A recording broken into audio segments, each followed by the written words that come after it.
خیبر پختونخوا میں بلدیاتی انتخابات کے سلسلے میں الیکشن کمیشن متحرک، ایک ہی روز میں 2 اراکین اسمبلی کے خلاف ایکشن۔ چیف الیکشن کمیشن نے وفاقی وزیر علی امین گنڈاپور کو ڈیرہ اسماعیل خان سے ضلع بدر کرنے کے لیے چیف سیکرٹری اور آئی جی پولیس کو براہ راست حکم دیتے ہوئے کہا ہے کہ انتخابی ضابطہ اخلاق کی پابندی اور لوکل کونسل الیکشن ایکٹ 2017 کی دفعہ 181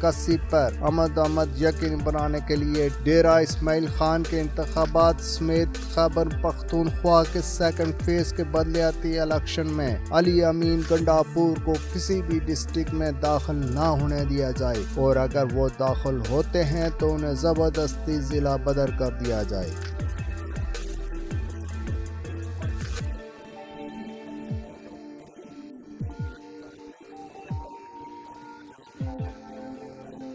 گرفتار کر کے 4 فروری کو پیش کیا جائے۔ الیکشن کمیشن نے ڈی پی او ڈیرہ اسماعیل خان کو احکامات بھجواتے ہوئے کہا کہ علی امین گنڈاپور مسلسل ضابطہ اخلاق کی خلاف ورزی کر رہے ہیں۔